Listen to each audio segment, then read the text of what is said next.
Greetings. If you're watching this video right now, it can only mean that you've enrolled in an online history class at Tarrant College. My name is Dr. Ryan Pettengill, and I'll be your instructor for the semester. And the purpose of this video is to kind of get you acquainted with some of the guidelines, expectations, and requirements for this class. And to that end, I'm really going to be taking us through the syllabus. So if you haven't had a chance to do this already, what I'd like you to do is put me on pause. I'll be here. I'm not going anywhere. Put me on pause and then log into Canvas. Log into Canvas, click on our class, and then I want you to find the button that's on the left-hand side of the page entitled Syllabus. Click the syllabus and meet me back here in just a second. Okay, everybody ready? What we're going to be going through is the syllabus, and as you'll find out, yes, it is the guidelines, expectations, and requirements, but you're also going to find out that this is your one-stop shop for doing well in this class. Now, I know that pretty much every instructor says this, but you need to check in on a fairly regular basis. If nothing else, at least every Monday, to kind of get a bird's eye glimpse of what's expected of you for the rest of the week. But in a class like ours, I can't say how much communication really is key. It's essential. And the fastest, easiest, and most effective way to communicate with me is through email. If you're looking at the syllabus right now, you look at that email address toward the top of everything. I check that at least once a day. If you email me Monday through Thursday before 3 o'clock, there's a good chance that I'll respond on the same day. Now, if it's after 3 or if it's on the weekend, it will be a little slower, but I do pride myself on, responding to your questions in as quickly and respectively of a manner as I possibly can. So email me. That's a good way to get in touch with me. If you want to call me, I've listed a couple different phone numbers on there. Can't guarantee you that I'll answer, but if you leave me a voicemail or if you leave a message with one of the secretaries in the division office, they'll get that over to me and we'll talk about whatever that we need to talk about. But for right now, please understand that History 1302 is the second half of the U.S. History Survey. You'll find that we're going to start out in the late 19th century. We'll talk about the rise of industry and consequently urbanization, some of the things that are going on in the West, including the West Coast. But the bulk of our time is going to be spent in the 20th century. And it's going to be spent on, people that you've heard of before, everybody that you would expect to talk about in a class like this. We'll talk about people like Franklin Roosevelt and General Eisenhower, right on through Ronald Reagan and even Barack Obama. But we're also going to talk about people who don't always make their way into history textbooks, at least not as often as they should, in my own humble opinion. So I hope that this class is enlightening, both as a student but also as an informed citizen, because that's certainly the way that I approach it. In any case, I hope that you enjoy. We do have a required text for this class, and it is entitled America, A Narrative History. Now, I'll say this about the text. It's a wonderful text, and it's a great study resource and enhancement for things like preparation for exams. For those of you that follow it closely, you'll see that in a lot of ways it mirrors my lectures. But as far as I'm concerned, my lectures are the textbook. What I'm getting at here is that I'm never going to directly tie an assignment, be it an exam or written assignment, to the textbook.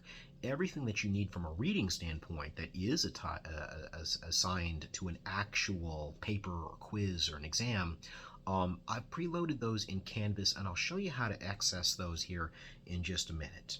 For right now, I want you to scroll down to the portion of the syllabus where it says Course Outline.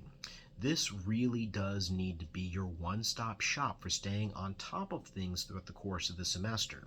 Now, we don't need to go through the whole thing right now, but if you just look with me where it says Week 1, what you're going to see is not only some reading assignments, online readings 1, you're also going to see the video lectures that you need to watch by the time that the week is complete.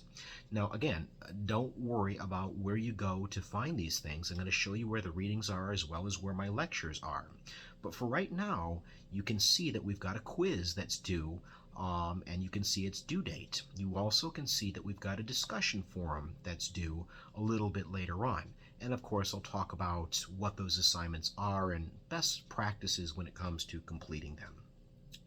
But once again, if I were you, I would check in on this course outline at least on a Monday by Monday basis, because it's going to help kind of keep those due dates and those requirements in the forefront of your mind. And that really is going to separate the people who do well in our class as opposed to the people who don't end the class where they maybe had hoped to when they enrolled for it. But right now, what you should be asking yourself, certainly what I would be asking myself, is how do I walk away from this class with the best grade possible? And you really should have that as your goal. Everyone's goal, at least right now, should be an A, because the course is designed to be accessible for everybody. It's not a course that assumes that you know everything about American history. Otherwise, you probably wouldn't be here. The good news is there's a lot of ways that you can work smarter and not really harder. And the best way thus far is going to be through participation. Participation actually accounts for 15 percentage points of your cumulative grade. And what participation consists of is logging into Canvas, and usually it will be at the end of the week, and participating in what I call the discussion forums. Now, these discussion forums will have an open-ended question. Most of the time, it's going to refer you to the online readings, a specific set of online readings. Every once in a while, it'll have a speech or a short video that's connected to YouTube, and you'll need to analyze that. But basically, what I'm asking you to do with this discussion forum is to play with what historians refer to as primary documents. These are eyewitness first-hand artifact accounts that are what historians use to write history. And what I need you to do in this class is to think and write like a historian. And the best way that we can get in that groove is through the discussion board posts. Okay? There's no length that they need to be. There's no real requirements. I would like you to engage in a respectful manner with your classmates, but the most important thing that you can do when it comes to discussion forum participation is to create a thread, to actually create a post that's tied to your name. Now, the second, I hesitate to use the word easiest, but it is relatively simple. Second easiest way to rack up a lot of points is to complete the quizzes. Over the course of the semester, you're going to see 6 quizzes, but you're only responsible for 5. And what that means is really twofold. Number one, if you forget about a quiz, or maybe you don't do very well on a quiz, you've got a 6th quiz to kind of get you out of the hole, a way to kind of make up for some lost points. But if you do all 6 and you do them all very well, you can earn up to 3 points of extra credit for this portion of our class. Each of these quizzes are going to be worth 3 points for a grand total of 15 points. Now, there is 3 points of extra credit, so essentially it's up to 18. Like I said, ways to work smarter and not necessarily harder. These quizzes are going to be sprinkled throughout the course of our semester, and because they are open book, as a matter of fact, I would encourage you to refer back to the document that's directly associated with these assignments. Refer back to it before you actually sit down to write, during the writing process, and maybe even after you've got something written down. You can work on them collaboratively as long as I'm not getting a word-for-word verbatim response from more than one person. But because these things are relatively simple to complete, once the due date passes, there's no makeups. If you miss the date, it turns into a 0. Now, I will be honest about this next part. The lifting is going to become progressively more intense, heavier. You're going to see 2 papers throughout the course of the semester. Each of them is going to be worth 10 percentage points of your cumulative grade for a grand total of 20 percentage points. Now, the papers are going to be based on a reading.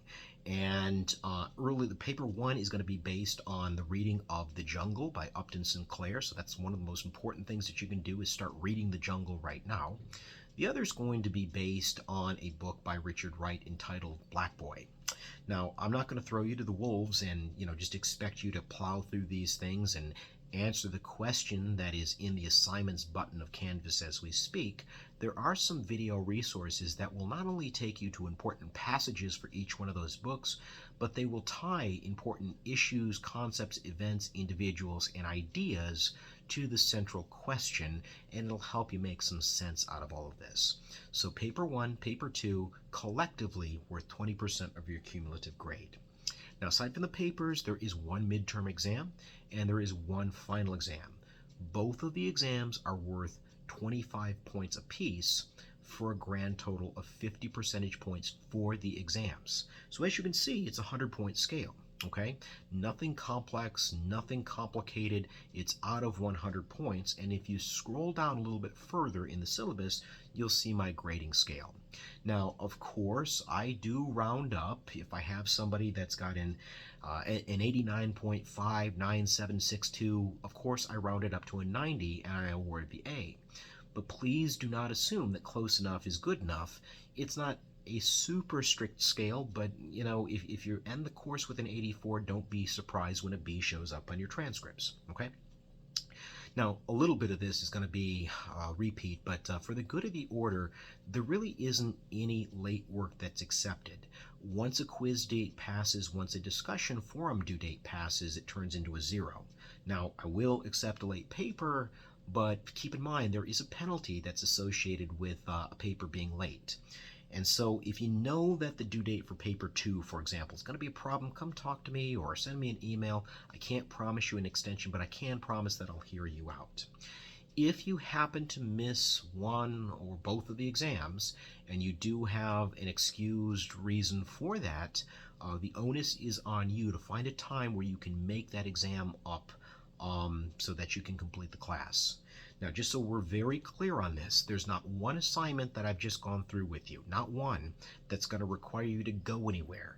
Everything is to be completed in Canvas. You don't need to go anywhere, and you don't need to leave, honestly, wherever it is that you're completing this course.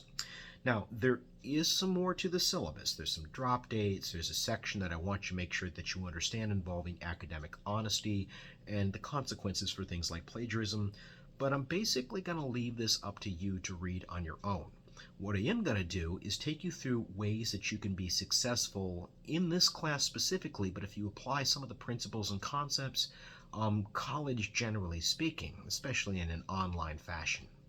There's another video that will take you through the navigation process of our Canvas shell, and it'll show you how you access things like discussion forums as well as online readings. So more on that here in a second, but for right now, it's been nice meeting you, and I'm looking forward to working with you throughout the course of the semester.